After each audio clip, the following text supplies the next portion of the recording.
Yes class, now let's start the chapter 6 of history, civilizing the native and educating the nation. ठीक है, ये class 6 का class 8 का chapter 6 है हमारे पास, जिसमें क्या पढ़ेंगे हम कि civilising the nation and educating the nation.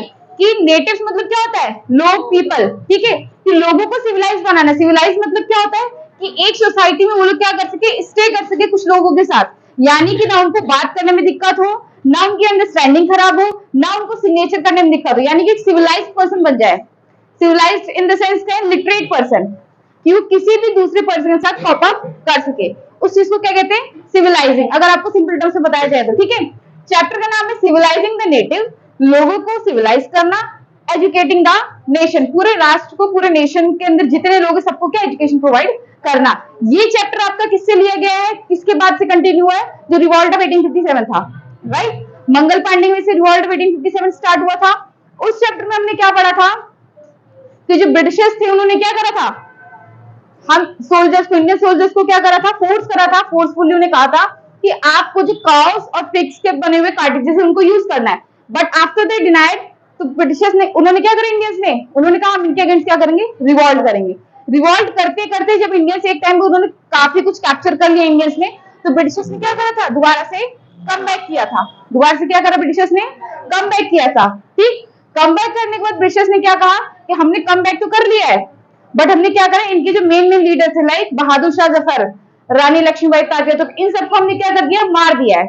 तो अब ये हमारे लिए one of the difficult time हो गया कि हम इन इंडियंस का दिल दोबारा से जीत सके, यानी कि हम इन इंडियंस पे वो अपना दोबारा से कंट्रोल जैसे पहले था उस तरीके से कंट्रोल अब इन पे बनाना काफी ज्यादा मुश्किल होगा। So for that reason he introduces some of the policies. उस रीजन की वजह से ब्रिटिशर्स ने क्या करा, कुछ न्यू पॉलिसीज को इंट्रोड्यूस करा, ताकि वो ऐसी पॉलिसीज थी जो किसके फेवर में थी, हमारे इंडियंस के फेवर में थी। कि अगर उन्होंने क्या सोचा माइंड में कि अगर ये पॉलिसीज हम इंडियन के फेवर में बनाएंगे तो ऑटोमेटिकली इंडियंस का हम पे धीरे धीरे ट्रस्ट गेन होता जाएगा। जिस तरीके से हमारी कमांड से ब्रिटिशर्स के ऊपर, वो दोबारा से हम रीगेन कर लेंगे। ठीक है, ये चैप्टर पूरा उसी के बारे में है कि ब्रिटिशर्स ने क्या करा, एजुकेशन सिस्टम को इंट्रोड्यूस कर इंडिया के अंदर, एक मॉडर्न एजुकेशन सिस्टम इंडिया के अंदर लेकर आए। ठीक है, पहले कैसे होता था हमारा education system, it was like Gurukul. Gurukul आपने रामायण महाभारत में देखा होगा ना, कि गुरुकुल हुआ करता था, वहां हमारे गुरु जी हुआ करते थे, just like the teacher of this, हाँ दिस टाइम गुरु हुआ करते थे। क्या बच्चे वहां जाके पाठशाला, उसको क्या बोलते थे, पाठशाला। बच्चे वहां जाके पढ़ाई करते थे और इन रिटर्न बच्चे उनको क्या देते थे, दक्षिणा टाइप कुछ भी। ठीक, वो था एक ओल्ड सिस्टम ऑफ एजुकेशन। इसके बाद एक न्यू सिस्टम या फिर उनका है मॉडर्न सिस्टम ऑफ एजुकेशन, किसने इंट्रोड्यूस करा, ब्रिटिशर्स ने, ताकि हम इंडियंस का क्या ट्रस्ट अगेन दोबारा से जीत सके। और अगर वो इंडियंस को पढ़ाएंगे, एजुकेट करेंगे, तो इंडियन के नेटिव्स, इंडियन के लोग हैं, वो क्या होंगे, खुश होंगे, क्योंकि उनका बच्चा क्या हो रहा है, एजुकेट हो रहा है, पढ़ रहा है वो, तो ऑब्वियसली वो लोग क्या होंगे, खुश होंगे। तो उन्होंने सबसे बड़ा एक कदम उठाया कि अगर हमने ये चीज कर दी इंडिया के, अगर इंडिया के अंदर अगर हमने एजुकेशन सिस्टम ले आए तो हम क्या करेंगे, दोबारा से रीगेन करना स्टार्ट कर देंगे इंडियंस का ट्रस्ट। क्लियर हुआ, ये था चैप्टर का इंट्रो, कि चैप्टर की स्टार्टिंग किस वजह से, चैप्टर का नाम किस वजह से रखा गया है। क्लियर हो गया पॉइंट। ठीक है, starting in the introduction of the chapter we have the British in India wanted not only territorial conquest and control over revenues but also felt that they had a cultural mission and had to civilize the nation and change their custom and values। आपने कौन से chapter में, इससे पहले जो revolt of 1857 था, हमने उसमें टॉपिक क्या पढ़ा था कि ब्रिटिशर्स ने क्या कर दिया था, जो सती प्रथा था उसके अगेंस्ट वो लोग खड़े हो गए थे ब्रिटिशर्स। उन्होंने क्या कहा था कि सती प्रथा अब बंद हो जाएगा, तो उसके अगेंस्ट में हम इंडियंस का क्या था, एक नेगेटिव इफेक्ट, एक नेगेटिव रिप्लाई था। हमने क्या कहा था, हम उनकी बातों से रिफ्यूज कर रहे थे कि हम अपने रिचुअल्स को, अपने कस्टम्स को अपने तरीके से फॉलो करेंगे। So who are you to interrupt between us. ठीक है, कि आप लोग कौन होते हो जो हमारे रिचुअल्स को इंटरप्ट करोगे। हमारे पूर्वज जिस तरीके से काम करते आ रहे थे हम उसी तरीके से करेंगे, तो आपका कोई हक नहीं बनता कि आप हमें क्या करो, इंटरप्ट करो, कि किसी भी तरीके के रिचुअल, किसी भी तरीके की प्रथा को करने से आप हमें रोको। लेकिन ब्रिटिशर्स ने ऐसा करा था जिसकी वजह से क्या हुआ था, इंडियन का एक नेगेटिव रिप्लाई था।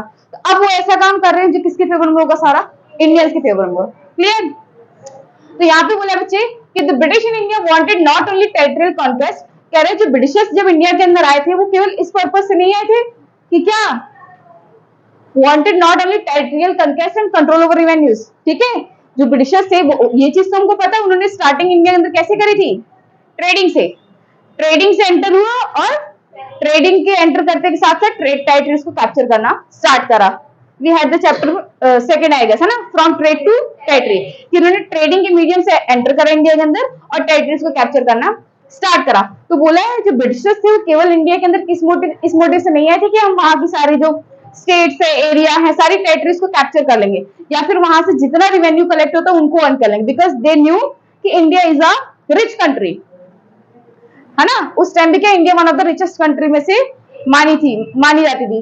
तो उनका केवल ये मोटिव नहीं था कि हम केवल इनकी टेरिटरी से रिवेन्यू को कंट्रोल करेंगे, कैप्चर करेंगे, but also felt that they had a cultural mission and had to civilize the natives। बस उसके साथ साथ ब्रिटिशर्स का क्या था, एक कल्चरल मिशन भी था। एक कल्चरल मिशन क्या होता है, कल्चरल मिशन मींस कि एक ऐसा मिशन जिसके थ्रू हम लोगों को कल्चर को क्या करेंगे, चेंज करेंगे। क्या करेंगे, चेंज करेंगे। वो ट्रेडिशनल तरीका जो लोग फॉलो करते हैं उसमें चेंज लाएंगे, वो रिचुअल्स उसमें चेंज लाएंगे। इन सारी चीजों को क्या कहते हैं, कल्चरल मिशन। तो उनका ये भी मोटिव था कि हम इंडिया के अंदर जब एंटर करेंगे तो जो वहां के नेटिव्स हम उनका क्या करेंगे, जो कल्चरल मिशन है उस पर भी वर्क करना स्टार्ट करेंगे। Change their customs and value, उनके जितने कस्टम है, जो उनकी रीति रिवाज, जितने वैल्यूज है, उन सबको क्या करेंगे, चेंज करेंगे। ठीक है, किसके लिए करेंगे, ताकि इंडियन का उससे बेनिफिट हो। सब कुछ ये जो भी अब कर रहे हैं सारा काम इंडियंस के फेवर में होगा। ठीक है, उन्होंने इस चैप्टर में, लास्ट चैप्टर में ये बताया था ना, तो ब्रिटिशर्स ने क्या कहा था कि now we will start respecting the languages and culture of the India. ठीक है, कि इंडिया के अंदर जितने रिलीजन, जो भी कल्चर, जो भी लैंग्वेज, हम सबकी क्या करेंगे, हम रिस्पेक्ट करेंगे। ठीक है, किस लिए, ताकि उनका ट्रस्ट गेन कर सके। तो जो भी काम हो रहा है उनके फेवर में। चैप्टर कॉन्सेप्ट क्लियर हुआ ना, तो तुम देखना जितनी बातें होंगी ना सारी किसके फेवर में होंगी, इंडियंस के, और सारा काम कर कौन रहा है, ब्रिटिशर्स। क्लियर, कॉन्सेप्ट पकड़ लिया ना। अब देखो आगे बढ़ते जाओ, क्या लिखा है देखो, the tradition, how the British saw education, कि ब्रिटिशर्स ने किस नजरिए से एजुकेशन को देखा, कि अभी इनका एजुकेशन सिस्टम इस तरीके से, तो इसको उन्होंने किस तरह से देखा और किस तरीके से मॉडिफाई करके चेंज किया, क्या क्या चेंजेस लाए। ठीक है, the tradition of orientalism, the tradition of orientalism. Orientalism का मतलब होता है कि एक ऐसा पर्सन जिसको एशियन कंट्रीज की लैंग्वेजेस का काफी ज्यादा नॉलेज हो। ठीक है, नॉलेज ऑफ एशियन कंट्रीज, उनकी लैंग्वेजेस का ना, एशियन कंट्रीज लैंग्वेजेस। क्लियर, कि ओरिएंटलिज्म का मीन कि ऐसे पर्सन, ऐसे लोग जिनको क्या हो, एशियन कंट्रीज की लैंग्वेजेस का नॉलेज हो, जिनको हम क्या कहते हैं, ओरिएंटलिस्ट। क्या कहते हैं उन्हें, ओरिएंटलिस्ट। ठीक है, आगे लिखें 1783 William Jones arrived in Calcutta who was a linguist. कह रहे 1783 में एक पर्सन कौन आए थे ब्रिटिश से, विलियम जोन्स। कौन आए थे बेटा, William Jones arrived in Calcutta and he was a linguist. ठीक है, एक पर्सन आया था जिनका नाम क्या था, विलियम जोन्स, और ये क्या थे, लिंग्विस्ट थे। लिंग्विस्ट मतलब जिनको काफी सारी नॉलेज का, काफी सारी लैंग्वेजेस की नॉलेज होती हो। तो उनमें थे जिनको Persian, American, Sanskrit, Arabic, Hindi, सारी लैंग्वेज आती है, यानी कि बहुत सारी लैंग्वेज की इनको नॉलेज थी। तो ऐसे पर्सन जिनको काफी सारे लैंग्वेजेस की नॉलेज होती है उनको हम क्या बोलते हैं, लिंग्विस्ट। क्लियर, नेक्स्ट पॉइंट क्या है, he had started Greek and Latin at Oxford, knew French and English, Arabic and Persian, these are the languages he knew, right. क्या बोले बच्चे, he studied Greek and Latin at Oxford. उन्होंने क्या करा, Oxford university में इन दोनों languages की knowledge gain करी। विच वन, ग्रीक और लैटिन। उसके बाद क्या है, उनको फ्रेंच आती थी, इंग्लिश, अरेबिक एंड पर्शियन भी उन्होंने क्या सीख रखी थी। किसने, विलियम जोन्स ने। That is why he was called a linguist, because he has the knowledge of many languages. आगे मेरे पास क्या है, at Calcutta he started living Sanskrit grammar and poetry. उसके बाद उन्होंने क्या करा, कलकत्ता के अंदर बहुत सारी और भी कौन कौन सी लैंग्वेज, जैसे देखो अगर कोई पर्सन फॉरेन कंट्री में है ना, so he would not be able to learn the Sanskrit language. Sanskrit mainly कहाँ की मदर टंग है, इंडिया की। Earlier it was the mother tongue, अब तो हिंदी हमारी मदर टंग। ठीक है, तो अगर संस्कृत किसी सीखनी है तो बेसिकली आप उसको इंडिया के अंदर ही सीख पाओगे। तो ये फिर कहाँ पे है बेटा, कलकत्ता में। he started learning Sanskrit grammar and poetry, right? Next we had, soon he was studying ancient Indian state texts on law, philosophy, religion, politics, morality, arithmetic, medicine and other sciences. इन सारी चीजों के ऊपर उन्होंने क्या करा, फिर स्टडी करना start करा। किसने? विलियम जोन्स ने, जब इंडिया में कलकत्ता के अंदर उन्होंने एंटर कर दिया था, right. Next we have Henry Thomas Colebrooke and Nathaniel Halhed were also busy in discovering the ancient heritage, mastering Indian languages and translating Sanskrit and Persian works into English. बेटे जिस तरीके से कौन थे? William Jones. जिस तरीके से कौन थे? William Jones. He was also a scholar, ठीक। सेम उसी तरीके से कौन? हेनरी थॉमस और नेथुलिन हेलहेड। ये लोग भी क्या थे? ऐसे दो ब्रिटिशर्स थे जो कहां पे आए थे? इंडिया के अंदर आए थे। ये लोग भी किस चीज में बिजी थे? Discovering the ancient Indian heritage, ठीक है। इंडिया की जो हेरिटेज साइट्स है उनको डिस्कवर करने में ये लोग क्या थे? बिजी थे। अब आप लोग ये चीज समझो, मैंने चैप्टर के स्टार्टिंग में आपको क्या बताया था कि ये लोग मेनली अब जो भी काम होगा किसके फेवर में होगा? इंडियंस के फेवर में होगा। तो ये लोग इंडिया के अंदर आके इंडियन लैंग्वेजेस को लर्न कर रहे हैं, इंडियन की हेरिटेज साइट्स को डिस्कवर कर, ऐसा क्यों कर रहे हैं? बिकॉज इसलिए कर रहे हैं क्योंकि इंडिया को जितना एक्सप्लोर करेंगे, इंडिया की हेरिटेज साइट्स को जितना ढूंढेंगे, लोगों को उसके बारे में बताएंगे, लोग ये जानेंगे ना कि अच्छा ये ब्रिटिशर्स हमारे लिए एटलीस्ट कुछ तो कर रहे हैं। अगर उन्होंने एक भी मंदिर को उठा के उनको बता दिया कि राम जी का मंदिर यहाँ पर पाया गया, तो हम इंडियंस तो खुश हो जाएंगे ना कि एटलीस्ट कोई बंदा है जिसने क्या करा? मंदिर को डिस्कवर करा, है ना। यानी काम किसके फेवर में कर रहे हैं? इंडियंस के फेवर में। तो इसी तरीके से ये लोग भी कर रहे थे, हेनरी थॉमस और नेथुलिन हेलहेड। इन लोगों ने भी क्या करा? हेरिटेज साइट्स को डिस्कवर करना स्टार्ट करा और इन लोगों को मास्टरिंग करे थे किस चीज में? इंडियन लैंग्वेजेस में, जैसे अरेबिक हो गई, पर्शियन हो गया, फिर संस्कृत हो गया। इन सब में ये लोग मास्टरिंग करना स्टार्ट करते and translating Sanskrit and Persian works into English. और क्या कर रहे थे? जो भी पर्शियन है इंग्लिश, जो भी पर्शियन है संस्कृत वर्क्स रहा करते थे उनको इंग्लिश में कन्वर्ट करते थे। Because earlier it was not easy for them to understand the Sanskrit. जिन्होंने संस्कृत लैंग्वेज नहीं पढ़ी उनके लिए फर्स्ट टाइम वो चीज अंडरस्टैंड करना क्या है? मुश्किल है। तो लोग क्या करते थे? अपने ज्यादा काम को इंग्लिश में ट्रांसलेट कर लिया करते थे। क्लियर हो गया यहाँ तक? नेक्स्ट करें तो नेक्स्ट भी है together William Jones, Henry Thomas Colebrooke and Nathaniel Halhed, they were the three Britishers जिन्होंने क्या सेटअप करा बेटा? Asiatic Society of Bengal. They all three set up the Asiatic Society of Bengal. It was a kind of society जो कि क्या थी? Asiatic थी। बंगाल के अंदर इन्होंने एक एशियाटिक सोसाइटी सेटअप करी। एशियाटिक सोसाइटी का मतलब एक ऐसी सोसाइटी जिसमें एशिया से रिलेटेड, जिसमें जितनी एशियन कंट्रीज है उनको, उनके लोगों से रिलेटेड, उनके नेटिव से रिलेटेड जो भी चीज है, अब चाहे उनका कल्चर हो, चाहे उनकी लैंग्वेज हो, चाहे उनका लिटरेचर हो, कुछ भी हो, एशियन कंट्रीज रिलेटेड जो भी बातचीत होती है उसका मतलब क्या होता है? एशियाटिक। तो इन तीनों ने मिलकर एक एशियाटिक सोसाइटी ऑफ बंगाल को सेटअप करा बंगाल के अंदर, right. Next we have started a journal called Asiatic research. Started a journal called Asiatic Research. Journal is a kind of book. Journal is a kind of book. आप लोग 11th में account में पढ़ोगे what is journal, ठीक है। Journal एक ऐसी book होती है जो सारा डेटा, सारा रिकॉर्ड को हैंडल करके रखती है। तो इन्होंने क्या करा? एक जर्नल स्टार्ट करा, किसका?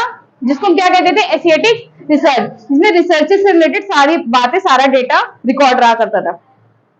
क्लियर हो गया? अब देखो नेक्स्ट क्या है? Jones and Colebrooke shared a deep respect for ancient culture. अच्छा, अब जो लोग मेहनत कर रहे हैं, जो लोग मेहनत करें, अगर कोई आपके लिए मेहनत करता है, अगर कोई आपके लिए मेहनत करता है, तो आपको लगता है ना कि वो पर्सन आपके लिए क्या होगा? मतलब आप उसके लिए कुछ ना कुछ अहमियत जरूर रखते होगे, वो आपकी रिस्पेक्ट करते होगा, तभी तो आपके लिए कुछ काम कर रहा है, राइट। उसी तरीके से क्या, कौन जो थे? जोन्स थे और जो कोलब्रुक थे, shared a deep respect for ancient culture. हम लोगों को ऐसा लगता है कि हम लोगों क्या मतलब ऐसा था कि इन लोगों को इंडियन कल्चर के लिए काफी ज्यादा रिस्पेक्ट थी, क्योंकि इन्होंने पूरा क्या करा? इंडिया को एक्सप्लोर करा, सारे हेरिटेज साइट्स को क्या करा? डिस्कवर करा। तो बच्चों अपने आप तो कर नहीं रहे, उनको उस चीज में इंटरेस्ट आ रहा है, वो उस चीज में अपनी गैदरिंग को बढ़ा रहे हैं, राइट। तो क्या हो रहा था? वो इस चीज के लिए बहुत ज्यादा रिस्पेक्ट कर रहे थे। वरना देखो पहले तो ब्रिटिशर्स क्या सोच के आते थे कि इंडिया के अंदर जाएंगे तो यहाँ की टेरिटरीज वगैरह को हम कैप्चर करेंगे, तोड़ेंगे, जो मन होगा वो करेंगे। बट अब वो लोग क्या कर रहे थे? यहाँ के हेरिटेज साइट्स को क्या कर रहे थे? डिस्कवर कर रहे थे, ताकि हम जो यहाँ की जनता, यहाँ के नेटिव्स, उनको क्या कर सके? बता सके कि आपके इंडिया में इतनी हेरिटेज साइट्स है, ये इतनी एंशिएंट्स है, या फिर किसने बनाई, कहाँ से है। क्लियर? तो उन लोगों के दिल में क्या बहुत ज्यादा रिस्पेक्ट थी इंडियन की किस चीज के बारे में? कल्चर के बारे में। क्लियर? अब देखो नेक्स्ट क्या है हमारे पास? Why British were doing all this. ये आपको मैंने स्टार्टिंग में बता दिया कि ब्रिटिशर्स ऐसा सब क्यों कर रहे थे? For the reason to gain the trust of Indians. Britishers ये सारी चीजें क्यों कर रहे थे? ताकि वो इंडियंस से क्या कर सके? ट्रस्ट गेन कर सके। इसे आपको स्टार्टिंग में देखना, अब उन चीजों को देखो डिटेल में पढ़ो क्या लिखा है यहाँ पे। Why British were doing all this? First point we have the British would become the guardian of Indian culture as well as its master. वो ऐसा क्यों कर रहे थे? ताकि दोबारा से क्या कर सके? इंडिया के गार्जियन के रूप में आ जाए। गार्जियन कौन होता है हमारे घर का? जिसके आगे पूरी कमांड, जिसके अंदर पूरी पावर रहती है ना, मतलब जिसकी मर्जी से ही घर के अंदर काम होता है। He is known as the guardian of the house. Similarly Britishers ने क्या करा कि हम ये सारी चीजें तो कर रहे थे, इससे फायदा क्या होगा? Why were they doing all this? वो ऐसा किस लिए कर रहे थे? ताकि हम इंडिया क्या बन जाए? गार्जियन बन जाए। इंडिया के बाद क्या बन जाए? हम गार्जियन बन जाए। और अगर हम गार्जियन बन गए तो जितनी चीजें हैं वो सब की सब क्या होगी? हमारी परमिशन से होगी। Without the permission of guardian कोई कुछ नहीं कर सकता ना। तो उन्होंने कहा हम ऐसा करेंगे तो हम क्या बन जाएंगे? इंडिया के गार्जियन बन जाएंगे। इंडिया के गार्जियन बन जाएंगे as well as its master. उनके मास्टर्स भी रहेंगे, यानी कि अगर हम ही उनको एजुकेट करें तो उनके मास्टर कौन है? सिंपल टर्म्स में समझे? ये सब करने का मोटिव क्या था? ताकि क्या बन जाए? इंडिया के गार्जियन हम बन जाए। ठीक है, गार्जियन वर्ड याद रखना। नेक्स्ट वी है institutions should be set up to encourage the study of ancient Indian text and teach Sanskrit and Persian literature and poetry. फिर ये सब ब्रिटिशर्स क्यों करे? तो उन्होंने क्या करा? फिर कुछ इंस्टीट्यूशन सेटअप करवाए। किस चीज को एनकरेज करने के लिए? एंशिएंट इंडियन टेक्स्ट को, एंशिएंट इंडियन टेक्स्ट वगैरह को एनकरेज करने के लिए उन्होंने क्या करा? बहुत सारे इंस्टीट्यूशंस को सेटअप करे। क्या करा? इंस्टीट्यूशंस को सेटअप करे and teach Sanskrit and Persian literature and poetry. ठीक है, और ये डिफरेंट लैंग्वेजेस को वहां पे पढ़ाना स्टार्ट करा। अच्छा, ये चीज ब्रिटिशर्स क्यों कर रहे थे? इंस्टीट्यूशन सेटअप करने से उनको क्या बेनिफिट हुआ? राइट, क्वेरी आती है दिमाग में कि अब यहाँ पे तो वो लोग इंस्टीट्यूशन सेटअप कर रहे हैं, तो इससे हमारा क्या फायदा होगा? वहां पे जो इंस्टीट्यूशन सेटअप हुआ है उसमें जो लोग काम कर रहे हैं, जो टीचर्स जो बच्चों को एजुकेट करेंगे, जो नॉलेज देंगे, वो भी कौन है? ब्रिटिशर्स ही तो है। और ये जो फीस वगैरह का सिस्टम कि बच्चे पढ़ेंगे आपको उसके रिटर्न में फीस देनी पड़ेगी, सिस्टम कहां से आया है? ब्रिटिशर्स के द्वारा। तो उनके टीचर्स पढ़ाएंगे, उनके टीचर्स पढ़ाएंगे और उन्हीं के टीचर्स को क्या मिलेगा? पैसे मिलेगा। यानी कि जो इनडायरेक्टली जो पैसे का मीन्स है वो कहां से आ रहा है? इंडियन से आएगा, और आएगा किसके पास? ब्रिटिशर्स के पास। इसलिए दिमाग लगाया गया। ठीक, दूसरी चीज, इंडियंस के पास के खुद का लैंड रिसोर्स कुछ भी था? They don't have anything to do the work. या फिर अगर बात करें कि वो फाइनेंशियली उनके पास ऐसा कुछ भी नहीं था जिससे उनका लिवलीहुड हो सके, है ना। तो उसके लिए उनको ब्रिटिशर्स ने क्या कहा था कि आप हमारे लैंड पे काम करो, हमको रिवेन्यू दो। उनसे काम करवा के रिवेन्यू भी ले रहे हैं, उन्हीं के बच्चों को पढ़ा के फिर उनसे पैसा ले रहे हैं। समझ पाए ना कॉन्सेप्ट? कि उन्हीं को काम दिया, तो काम अगर कोई तुम्हारी जमीन ले रहा है किराए पे तो तुमको पैसा नहीं देगा। तो ब्रिटिशर्स ने क्या करा? अपनी जमीन दी कि काम करो, या अपना कुछ भी काम करवाया, पैसा ले रहा है। उन्हीं के बच्चों को अपने स्कूल में पढ़ा के फिर उनसे पैसा ले रहा है। तो इनडायरेक्टली पैसा किसके पास कलेक्ट हो रहा? सारा ब्रिटिशर्स के पास। तो ये सारी चीजें इसी वजह से की जा रही थी। ठीक है, वो अपने ही प्रॉफिट मोटिव के लिए सारे काम कर रहे थे ब्रिटिशर्स। देखो, इससे हमारा फायदा तो हो रहा था, इससे हमारा फायदा तो हो रहा था, बट क्या जो एक इनिशियल बेनिफिट था वो किसको हो रहा था? ब्रिटिशर्स का। क्लियर? नेक्स्ट देखो क्या है, British hope to win a place in the heart of the natives. Britishers ने क्या उम्मीद लगा रखी थी कि हम ये सारी चीज कर रहे हैं किस लिए? ताकि नेटिव का दिल हम जीत सके। इस उम्मीद के साथ कर रहे थे कि हम नेटिव्स के दिल में दोबारा से जगह बना पाए। Native means the people of the country. Natives का मतलब जो किसी कंट्री के लोग होते हैं। क्लियर? ओके, नेक्स्ट वी है इन 1781 a madrasa was set up in Calcutta promote the study of Arabic, Persian and Islamic law। ठीक है, कि 1781 में एक मदरसा सेटअप करा गया था बच्चे कहां पर? कलकत्ता में, जहां पे किन लैंग्वेजेस को प्रमोट करा गया था? अरेबिक, पर्शियन और इस्लामिक लॉ को। नेक्स्ट क्या है हमारे पास? In 1971 the Hindu college was established in Banaras to encourage the study of ancient Sanskrit text would be useful for the administration of the country. दोनों ही चीजों में देखो क्या है, एक मदरसा सेटअप हुआ कहां पे? कलकत्ता में। यहाँ पे क्या है? हिंदू कॉलेज सेटअप हुआ कहां पे? बनारस में। और दोनों ही जगह पर कुछ ना कुछ लैंग्वेजेस को प्रमोट किया जा रहा है। यहाँ पे क्या लिखा है? Encourage the study of ancient Sanskrit text would be useful for the administration of the country. Britishers ये किस लिए कर रहे हैं? ताकि एक तो लैंग्वेजेस प्रमोट हो जाएगी, दूसरी चीज क्या होगी? अगर लोग लैंग्वेजेस को सीखेंगे, अगर कुछ लोग इंस्टीट्यूशन में आके लैंग्वेजेस को सीखेंगे, ऑटोमेटिकली पूरे देश में क्या होगी? वो लैंग्वेज स्प्रेड हो जाएगी। ऑटोमेटिकली जो यहाँ पे लोग है जो नेटिव्स वो एजुकेट धीरे धीरे होते जाएंगे, वन बाय वन करके होते जाएंगे, समझे? तो इससे फायदा तो उन्हीं का हो रहा है ना। एक तो उनकी लैंग्वेजेस प्रमोट हो रही है, उनकी क्या, हमारी लैंग्वेज को लोग प्रमोट कर रहे हैं, संस्कृत वगैरह को, संस्कृत पर्शियन, हमारी लैंग्वेजेस को प्रमोट कर रहे हैं। प्रमोट किस वजह से कर रहे हैं? ताकि दिल दोबारा जीत सकें। रिवॉल्ट ऑफ 1857 में जो उन्होंने काम करा उसके बिहाफ पे वो लोग ये चीजें कर रहे थे कि अब हम जो भी करें किसके फेवर में होगा? इंडियंस के फेवर में। So for that reason they set up many institutions like this. समझ आया? क्लियर हुआ? It was like the introduction of the chapter. ये जस्ट आपका मोटा मोटा इंट्रोडक्शन था अभी तक का चैप्टर का, ठीक है? इसमें क्या था कि किस तरीके से ब्रिटिशर्स ने स्कूल के सिस्टम को, किस तरीके से ब्रिटिशर्स ने एजुकेशन के सिस्टम को इंडिया के अंदर चेंज करा, किस लिए करा, किसने किसने करा, वो आज हमने सारी बातें पढ़ी हैं। क्लियर हुई क्लास? पक्का? Okay bye. आज की क्लास यही एंड होती है आपकी।